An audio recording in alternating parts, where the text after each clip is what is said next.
Hey guys, welcome back to Blind Strike Exotics. I'm John, and today I want to continue kind of the video series about small business tips and kind of the mistakes I've learned from in the years I've been doing this. And today I want to talk about going recessive and investing your money wisely. When I first started this, I bought a pastel male. It was a pet. Soon after that, I realized that I wanted to get into breeding this small time. So I upgraded and I bought a couple blue-eyed Lucies. I bought a banana combo male, bought a couple blue-eyed Lucy females, and my first clutches were blue-eyed Lucies. The reason I jumped into that is because I could see that, you know, producing blue-eyed Lucies, at the very least, I'm making $300-400 per snake. I'm not producing anything that's $50, and it produces a nice floor, you know, as you're just getting into the business. Last year was my biggest year where I produced, it wasn't a ton of clutches, I think 18 clutches, but I had, I think, close to 100 hatchlings that came out of those clutches. That was kind of helped out by a couple of really big 12 and 13 egg clutches. And the majority of those were like co-dom, incomplete dominant snakes. I think I had one visual ultramel clutch, I had one visual pied clutch, and I had one clutch that was a visual to a het clown. So I produced like half clowns, half you know, non-visual het clowns. So I really only had 3 clutches that produced any recessive snakes. Everything else was co-doms. What I saw from that is that, especially in the middle of the season, when like there was a huge number of eggs in my incubator and they all started hatching around July, August, and I had like 50 or 60 hatchlings in here while I'm trying to work a full-time job and take care of my family and my house and everything else I have going on. I was like, this is a lot of work. And what I saw hatching out of those clutches were babies that were $500, worth $500, and babies that were worth $100. And you know, the clutch that had the visual clowns and the het clowns, I had some, I think, het clowns out of that clutch that were just like pastel het clown, not worth a whole lot. Or just plain het clown, not worth a whole lot. I decided at that point, I think probably around last August, last September, that the juice isn't worth the squeeze. Meaning, if I'm gonna be doing this, I need to be doing it better. And by better, I mean that if I'm producing 100 hatchlings, those hatchlings need to be worth more than $100. I can't make this a business. I can't make profit. I can't turn this into my day job. I can't make this worth my while unless what I'm spending hours a day taking care of and breeding and feeding and cleaning, unless the value of those are worth a little more. Because at the end of the day, last year with 100 hatchlings roughly, the maybe total value of all of those snakes were maybe around $40,000, $45,000. Now, that includes an urban camo that I sold for like $6,000. That was over 10% of the value of all of those clutches. So that kind of, you know, the breakdown of that shows you how much or how little a lot of those other snakes were worth. So after I decided this mid-season last year, I decided that after I got my females back on food after they laid, that I was going to start selling them off and going to start replacing them with recessives. So the only snakes that I have, these are all, you know, these are all my adults, my grow outs, my holdbacks. Some of my hatchlings from this season are in this rack, obviously, as well. The only snakes that I have that don't have recessive traits at this point are this sterling lesser female, who I just think is cool looking, and I'm probably gonna keep her just because she's kind of a neat looking snake. I have this silver streak, who is the female that produced urban camos for me, that laid 13 eggs. I'll probably keep her because I think I'm gonna keep a couple females in the urban camo project in case I decide to try again at some point. And then I have my blue-eyed Lucies. and I have three females. I have Snow White, Snake, Crystal, and Princess, and I have Tesla. Plus, I kept a couple of those Blue Eyed Lucy's I hatched this year because I found out, because I decided to do some kind of testing, is that there's actually some decent money to be made with Blue Eyed Lucy's. I produced a clutch this year, and I still have a couple of hatchlings left online. I produced $1,500 Blue Eyed Lucy's out of those clutches because I added genes together that people hadn't done before, including blackhead and leopard, into those clutches. So there's definitely still a lot of room for experimentation, and there's definitely money to be made from co-dom or incomplete dom genes. But if you want to make this a business, you have to kind of go recessive. What I would have changed out of how I decided to do all of this from the beginning was I would have just started investing in pieds or clowns, or both. I prefer actually pieds over clowns. I like pied combos better. And that's really kind of what my whole collection is at this point. These are all these big females here are pieds. I have 2 clowns there, but the rest of what's in here is basically pied.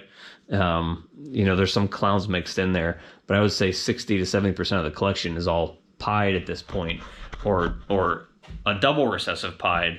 50% het clown pieds, or ultramel pieds, or lightning pieds.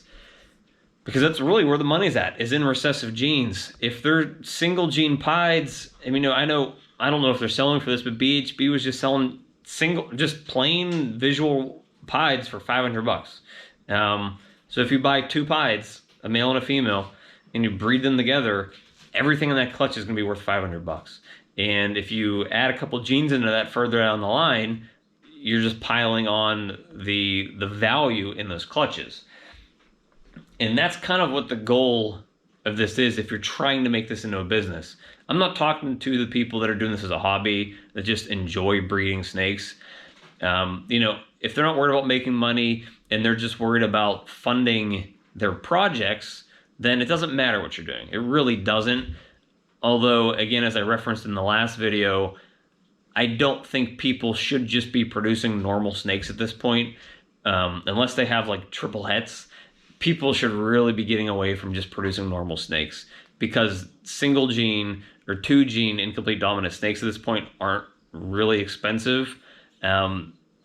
We shouldn't be producing snakes that don't have any genes at this point, or just plain pastels. I don't think it's good for the industry when the market is flooded with all of these cheap, inexpensive snakes. But your goal, if you're making this into a small business, is to kind of raise up the floor of what your earnings are going to be, or what your clutch values are, or what your individual snakes are worth. And the best way to do that is to invest in recessive genes. And when I say recessive, I'm really talking about clowns and pieds. Clowns and pieds are pretty much in most good combos at this point, even if it's double recessive or triple recessive. I guess Desert Ghost is as well, but Desert Ghost is more expensive to get into. You can purchase pieds and clowns at a pretty inexpensive price compared to what Desert Ghost is. So it's easier entry into the projects. That's why I highly encourage you to go that route. And instead of buying a normal female and a pastel female and an Enchi female and buying a Mojave male and making a bunch of just kind of garbage combos, buy 1 pied female and buy 1 pied male. That 1 pied male and 1 pied female is going to make you more money than you buying 3 single gene, plain Jane females and a male. So those 2 snakes are going to make you more money than those 4 snakes, and probably a lot more money. If you have 10 pieds out of that clutch, you're probably going to make $4,000 off of it. If you have a bunch of normals and a bunch of pastels and a bunch of Mojaves out of those other clutches, you might be lucky if you break $2,000. So you're doubling your profit with a pair of snakes rather than 4 snakes. And that's where the smart choices come into effect when you're building your small snake breeding business. Start off on the right foot, invest in the right snakes, make sure you do your homework. Obviously you need to kind of work with what you love, or else you might lose some interest in what you're doing. But I highly encourage you to invest in a recessive trait like pied or like clown, and go that route.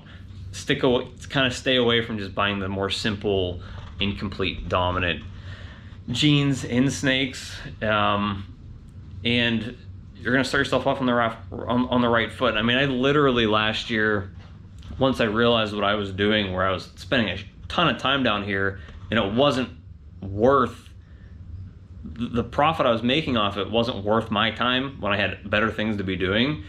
I literally just sold out all of these females that I had that bred last year, which was like 10 to 15 females, and I slowly started purchasing females that were close to breeding size or at breeding size already, and I started replacing it. And they're not crazy. I mean, I have 4 pastel pied females in here, but when I breed a lightning pied male to a pastel pied female, those snakes are going to be worth over $1,000, because they're going to be visual pied, they're going to be het for MJ pied, so you're working 2 recessive traits into that, and plus they're possibly pastel. So even if pastel pied is a very plain Jane sort of pied snake, it's very powerful when it's combined with a male that carries 2 recessive traits. So when you start piling on the recessive traits with the different genes, you are going to really see a huge increase in kind of what you're bringing home at the end of the day.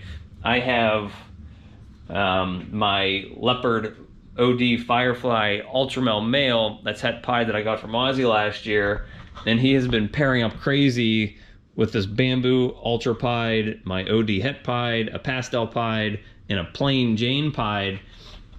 And so everything that comes out of there that ends up being a visual pied is going to be 100% het ultramel, plus it possibly has OD, pastel, fire, and leopard in it. So if I get an OD Firefly leopard pied snake out of any of those clutches that's 100% het ultramel, that snake's gonna be worth a lot of money, and it's gonna look cool too. So be creative with what you're doing. Like I said, these blue eye Lucies that I hatched this year, let's see, let me pull one of these hatchlings out of here. They just ate. I have these, I think these were the Phantom Crystal Leopard Blackheads. I made 3 of these out of this clutch. I sold one of them already, and I'm keeping the other 2. Awesome looking snake. You've probably never seen one before. I sold the first one for $2,000. And I sold another snake from this clutch for $1,500. And I still have other snakes from this clutch, like this Mystic Potion that is blackhead leopard, which again, I don't think anybody has ever seen before, which is just kind of freaking awesome looking. If I can get it in the light here a little more, you can see the pattern on it and the color. That's the same. This clutch of blue eye Lucies is going to be worth a ton of money at the end of the day. That's because I was choosing to experiment a little bit and get a little more creative with what my pairings were. And now I have a bunch of blue eye Lucies that are going to potentially make me decent profit, because not only does everything out of that clutch come out as a blue eye Lucy, because they're allelic combos and they kind of act like recessives, where, you know, there's 2 blue eye Lucy genes in the mom and the dad. They're guaranteed to pass along one of those blue eye Lucy genes to the offspring, meaning all of the offspring are 100% guaranteed blue eye Lucies.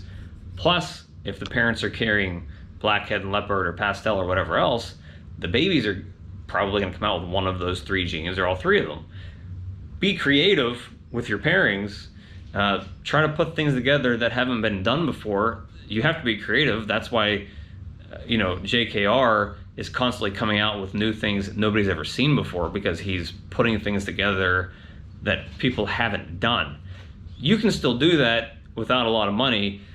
I think Tesla, my Blue Lucy male, he was, I don't know, $600 when I bought him. He's a blackhead leopard, purple passion.